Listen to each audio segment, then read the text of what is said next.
there's a myriad of things. So I think, first of all, we have to go back to writer. You are very well known for teaching skills. Your students speak a whole lot about you. Miss Nigeria competition. And I said, let's pick them up. Let's take them back to Nigeria and let's teach them a different kind of job.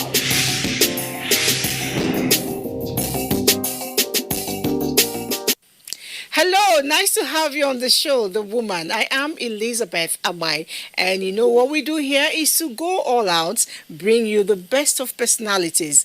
Today, I have with me, in fact, it's an honor to interview this woman today because she is a pace setter for a whole lot of us in a lot of ways, but very importantly in broadcasting. Think of the days when Nigeria was just starting, in the industry of filmmaking, TV making, music production. She was there. Today, she is 80 and still counting. Join me as I welcome a former broadcaster, a one-time Miss Nigeria, and today, one of the latest octogenarian, Chief Mrs. Julie Coker. Nice to have you join us, Mas. Very much indeed.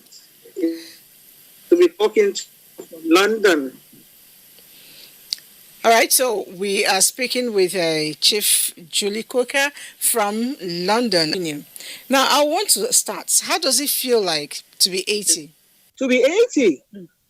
Wow. I didn't know I would feel so good. I thought by the time I get to 80, I would be too old to even talk to people. I thought that I would not be able to move around as I used to jump around before. Well, that is more or less the picture, but it's just that this one has gone beyond my wildest dreams. That I'm not sitting down in one place with people holding my hands, that I'm able to go and dance in Trafalgar Square to celebrate the joy that God has given me, that the Almighty has been so wonderful to me. I never worried about any age. When I was 50, I just took it for granted. When I was 60, my mother had just died. I was feeling a bit sorry for myself, but I still had a little celebration with people like Lola Lakija and CNA and all the rest of them surrounding me and trying to make me feel happy and not miss my mother, because they were also coming round to share her as their own mother, and people like Ruth and a few other people, Shade Odushoga. But then at 70, I was in London. I still am in London now. That was 10 years ago. I was still feeling very frivolous. But after becoming wiser, I thought, oh gosh, would I get to 80 at the rate which I'm going? I must slow down a bit, but I still didn't. Mm-hmm. I still woke up every morning to go to Mass, to go here, there. And then when I woke up that morning, I just said, oh, morning has broken. And today I am 80. Wow. And I said to myself, if I'm able to go to church on that day, I will dance all the way from the church to the Nigeria High Commission. Nobody will stop me. Because that day is Diaspora Day. And that would mean the real topping, the icing on the cake for me. So that's why you saw me with those that went to church with me, because the doors of the churches were just being opened then. So I said, so I can also celebrate in the church, and I can celebrate with my family, and they brought drums along. Can you imagine that?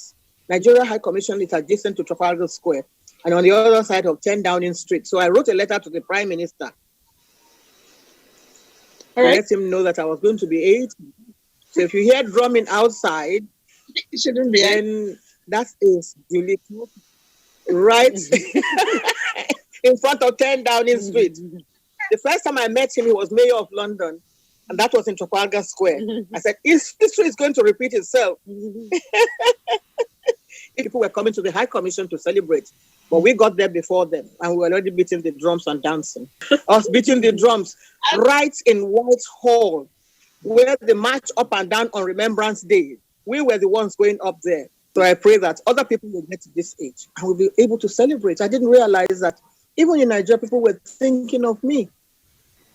A niece of mine, Temi Harriman, called me. Did you hear that the president was sending a message to you on your birthday? Yes. We wish you happy birthday. Yes. I said that must be the doing of some people in the background. Maybe those that work closely with him, it's not all that smooth sailing, but it is worth it. It's worth getting to 80 and having people to celebrate with you. We'll take a little break now to celebrate our guest today. I told you earlier that she's one of the latest octogenarian in Nigeria as we speak, and a lot has been done on her behalf for her birthday. Let's see this. We'll be right back.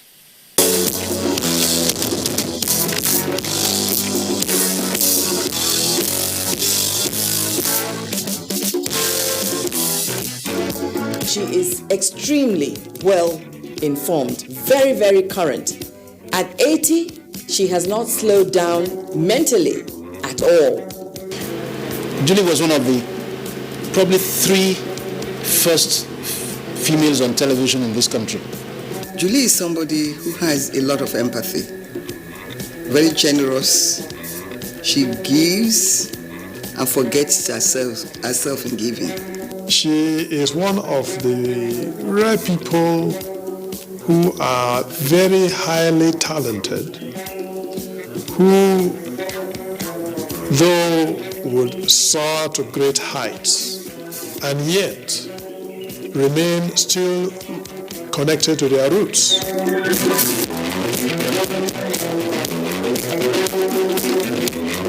Tributes such as this are written basically for 2 reasons. One is to document and celebrate the lives and times of some iconic characters who have made starry imprints on the sands of time. The other is to educate and inspire those who may be deficient in the I can't spirit to buckle down. Either way, our subject, Chief Dr. Julie Coker, is eminently qualified to be capped a beacon, especially for this millennial generation basking in the euphoria of an emerging digital age, powered by technology and artificial intelligence. Auntie Julie, as fondly called by her admirers, was neither born with a silver spoon on her lips, nor does she belong to the league of those whose kernels are cracked by the benevolent spirits. Her indomitable spirit, anchored in her abiding faith in Christ, enabled her to travel the hard road from obscurity to stardom. Great in many respects, but humble in spirit and character. Julie Coker was my boss. The first time I think she showed me the kind of warmth that she has and the kind of large heart that she has, I think was actually on the day that I got married. And it was actually done quite secretly. There were very, very few people that were told about that particular event. And I did not mention it to her. But I remember that the evening of that day, I heard some sort of commotion at our front gate. I was still living with my parents at the time. There was this commotion at the gate, and I had to go to the front door, and I was wondering what was going on. And there was Lady J. She was born 80 years ago in Port Harcourt, but a native of Ureju Quarters, Warri, in the ancient Ishekiri Kingdom, Delta State, Nigeria. Auntie Julie enrolled in the St. Mary's Convent School, Lagos, managed by the Catholic nuns who groomed her between 1946 and 1953. She proceeded to the secondary school at Holy Child College, Obalende, and continued with the same momentum, winning prizes in the various festivals of arts or schools in Lagos. By the time she left secondary school in 1957, it was obvious she was going to go places, having developed a good voice, acceptable diction, courage, and a good command of English language. She audaciously entered for the Miss Nigeria Beauty Contest in 1957 and was zoned to the West. Lo and behold, she won the contest and was crowned Miss Western Nigeria.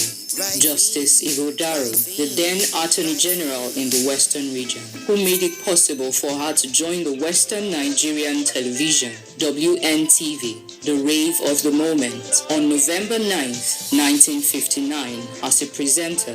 It was always very easy for her because if she was given a script today, within 2-3 hours, she had learnt it. She had memorized it from cover to cover.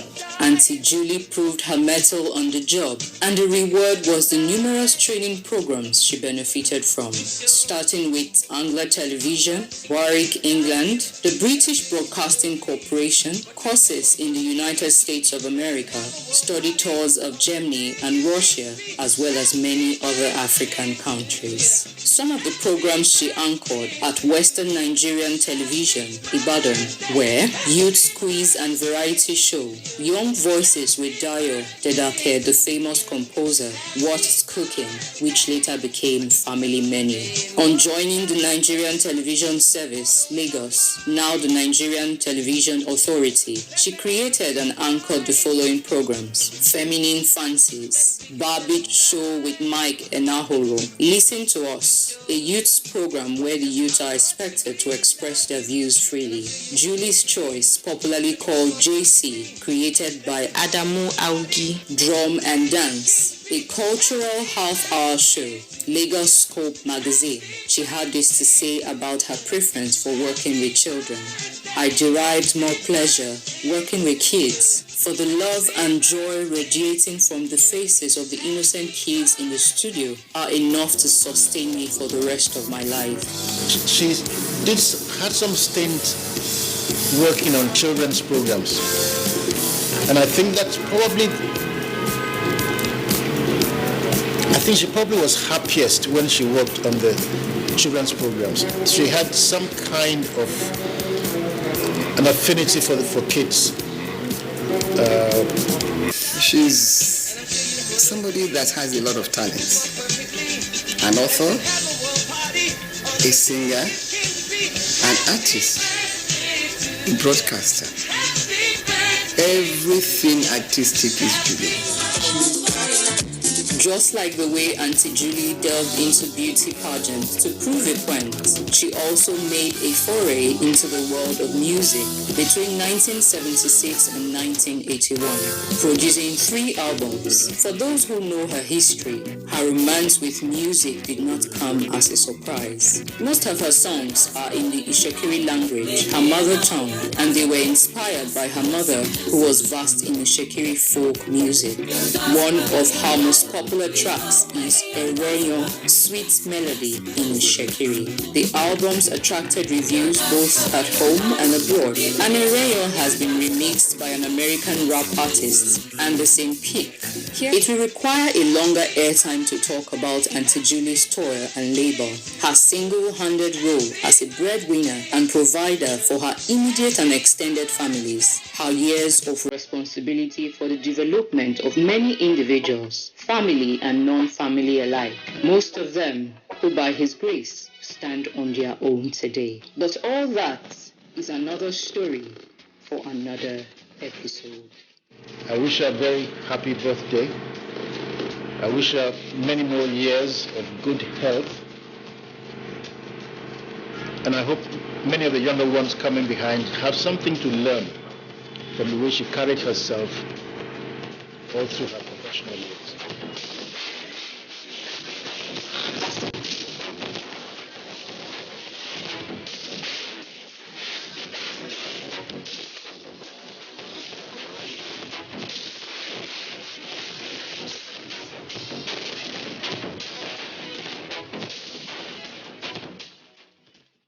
She's a person very much of the present.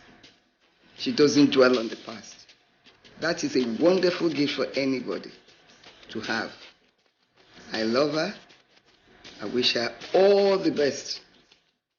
The rest of our lives will be in peace, in joy, and happiness. Have a wonderful celebration You deserve all the good things of this life. Love you loads, darling. Happy birthday, Lady J.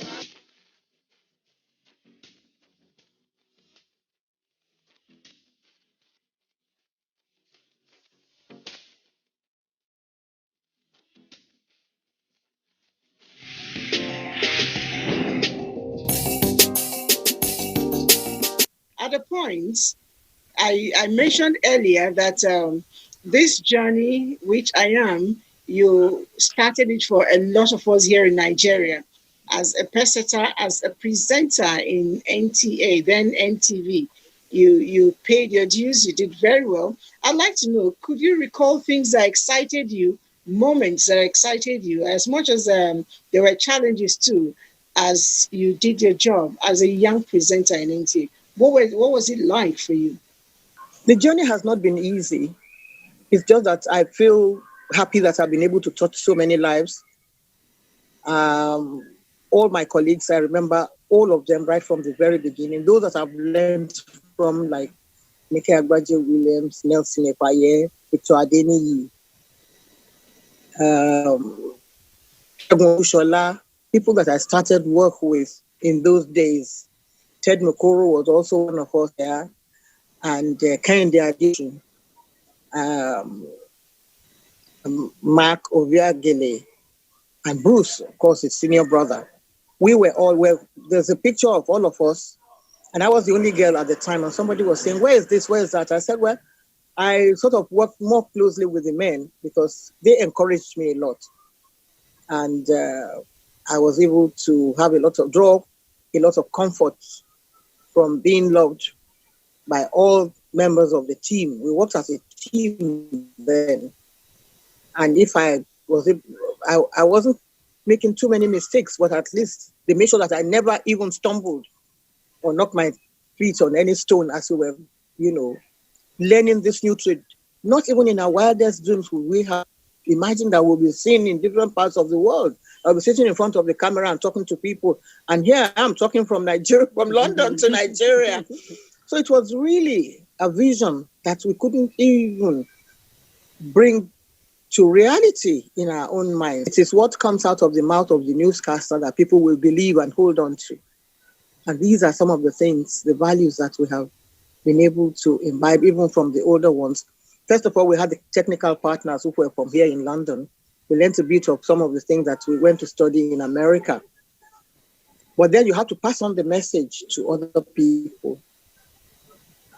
Whenever I had the opportunity to go to the training school, I was able to impart some knowledge about what I had learned from Anglia television in the early days. And we were all very proud of the fact that we were the 5th station in the world. Nigeria had television even before France. First station in Africa. We must always hold the torch and be proud of that heritage. Part of that dream of our forefathers who brought television to Nigeria, thereby making it the first in Africa. And that was our slogan. It was always a pride to say that this is WNTV, first in Africa, even as a little girl. God bless you. Thank you. Now, I want, on a parting note, I want you to, give one or two words to people who have come of age too, who are rather scared of the coronavirus as we speak. They are locked up in their homes, but you are here, you're moving around, well protected. I need you to say one or two words of encouragement to our elderly statesmen who are in Nigeria trying to cope with the coronavirus. I know you're in London and you're coping real well. People are proud of Nigerians. Mm-hmm. They know that Nigerians will do the right thing at the right time. And I know that all the media houses would be preaching the right gospel to people. And that, like I said before, people rely on information and the truth from what they hear on television. People will quote what you hear on television and say, I heard that on TV. TV said we should do this. I hear Liz Agbaye saying this the other day. I heard in those days, Ikin and Daguba saying something like that, and they would abide by that and actually take it on board. So you can actually see, because we have it, we are very privileged to be able to watch Nigerian channels here. And people are encouraged. Somebody was asking me this morning that people in Nigeria seem to be doing the right thing, because they expected that when this thing came, it would overwhelm the whole nation or the whole of Africa. And people have been holding their heads high. People are going about their business whichever way they can, in spite of all the problems, the adversities that come with it. Even here, people are complaining about this, that, and the other, but Nigerians are not complaining. So we are always praying that they will do the right thing. So that's why I had my face mask when you first came on, to show you that we are also, doing whatever it is you're trying to keep alive and to keep safe. We're very proud of Nigerians. You have this love for singing, especially in the church. Do you still sing? I'd like to hear you sing for us. Yeah. Yeah, all for you. You hear that record again. It's all for you. It's all for you. It's all. You see the boys, they are doing some choreography to that. You soon see. I sing in church still. This morning I sang with my priest. We sang a hymn to Our Lady. It's the birthday of the Mother of Jesus today. So we sang, "Oh Mary, we crown thee with blossoms today. Queen of the angels and queen of the world." Me and the English priest, he's only 40 years old, but he likes to talk to me. I wish he was standing beside me.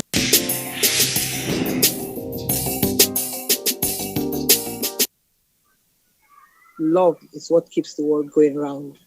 And that's the message that I have for so many people.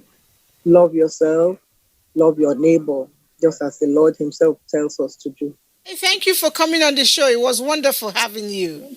I'm so delighted that you've taken the trouble to put me on. And this is my real ticket to fame. I can now claim this and say, when I turned 80, I was talking to the most beautiful girl in Nigeria via Zoom from London to Abuja, Nigeria. Thank you. We've been speaking with Chief Julie Coker, a former broadcaster, a one-time Miss Nigeria, a musician, a pest setter for a lot of us. And I tell you what, it's been very delighting. At 80, she's still sounding very strong. Let's, paddle our boat towards where she's done, so that when we turn that age to, we'll be strong, hale and hearty, just as she is. And if you didn't pick anything, she's preached love. Yeah, love makes the world go round. Let's go by that line and then live a longer life. My name again is Elizabeth Abai. Next week will be another exciting moment. Don't go away.